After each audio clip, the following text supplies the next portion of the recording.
ঘুষের টাকা গুনতে গুনতে কর্মকর্তার মুখে মৃদু হাসি, আর সেই মুহূর্তের ভিডিও এখনও সামাজিক যোগাযোগ মাধ্যমে তুমুল আলোচনার জন্ম দিয়েছে। ভিডিওতে শোনা যাচ্ছে মাত্র 2 সপ্তাহের মধ্যে কাজ শেষ করে দেওয়ার আশ্বাস, কিন্তু প্রশ্ন হচ্ছে টাকার বিনিময়ে কি সত্যি কাজ দ্রুত করার প্রতিশ্রুতি দেওয়া হয়েছিল, নাকি এটি এখন সব কাজ করার সাধারণ নিয়মের মতো একটি স্বাভাবিক প্রসেস করা হয়ে যাচ্ছে। একটি মাত্র 50 সেকেন্ডের ভিডিও, অথচ সেই ভিডিওতেই তোলপাড় ভূমি অফিস। অভিযোগ উঠেছে প্রকাশ্যে টাকা নেওয়ার পাশাপাশি কাজ দ্রুত করে দেওয়ার কথাও বলছিলেন এক ভূমি কর্মকর্তা।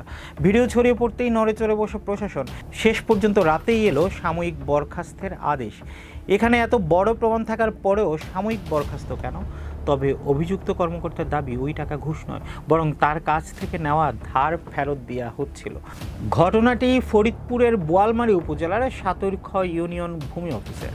সামাজিক যোগাযোগ মাধ্যমে ছড়িয়ে পড়া প্রায় 50 সেকেন্ডের একটি ভিডিওকে ঘিরেই শুরু হয়েছে এই আলোচনা। ভিডিওতে এক ব্যক্তিকে টাকা গুনতে দেখা যায়, একই সঙ্গে তার কণ্ঠে শোনা যায় আবেদন দ্রুত করা হবে, সামনে রোববার জমা দেওয়া হবে এবং সংশ্লিষ্ট কর্মকর্তা যত দ্রুত শুনানি দেবেন ইনশাল্লাহ 2 সপ্তাহের মধ্যে কাজ সম্পন্ন হয়ে যাবে। অর্থাৎ কথোপকথনের ধরন দেখে ভিডিওটি ঘিরে ঘুষ লেনদেনের অভিযোগই সামনে আসে। তবে ভিডিওতে টাকা প্রদানকারী ব্যক্তির পরিচয় স্পষ্ট নয়, ফলে তিনি কে এবং ঠিক কী কারণে ওই টাকা দিয়েছিলেন তা স্বাধীনভাবে নিশ্চিত হওয়া যায়নি।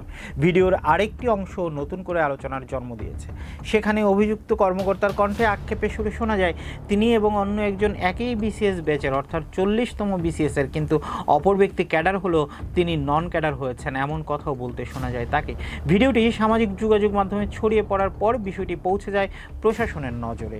এরপর ফরিদপুর জেলা প্রশাসনের পক্ষ থেকে নেওয়া হয় তাৎক্ষণিক পদক্ষেপ।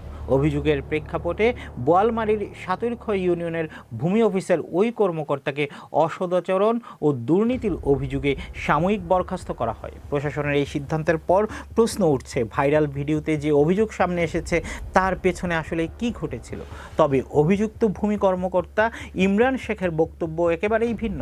তিনি দাবি করছেন ভিডিওতে যে টাকা দেখা যাচ্ছে সেটি কোনো ঘুষের টাকা নয়, বরং তার কাছ থেকে আগে ধার নেওয়া টাকা ফেরত দেওয়া হচ্ছিল। তার ভাষ্য অনুযায়ী অনেকেই তার কাছ থেকে টাকা ধার নেন এবং পরে তা ফেরত দেন।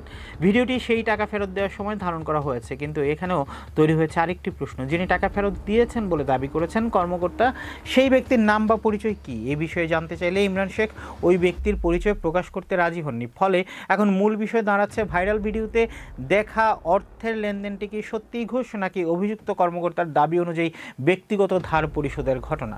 ভিডিওতে থাকা কথোপকথন, অর্থ লেনদেনের প্রকৃত কারণ এবং সংশ্লিষ্ট ব্যক্তিদের পরিচয় সব কিছু যাচাই করলেই মিলতে পারে এই প্রশ্নগুলোর উত্তর।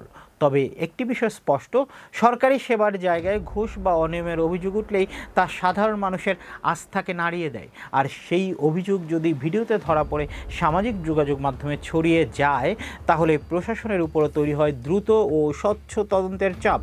এখন দেখার বিষয়, ভাইরাল সেই 50 সেকেন্ডের ভিডিওর আড়ালে আসলে সত্য কি ঘুষের অভিযোগ, নাকি অভিযুক্তের দাবি অনুযায়ী নিছক ধার ফেরতের ঘটনা।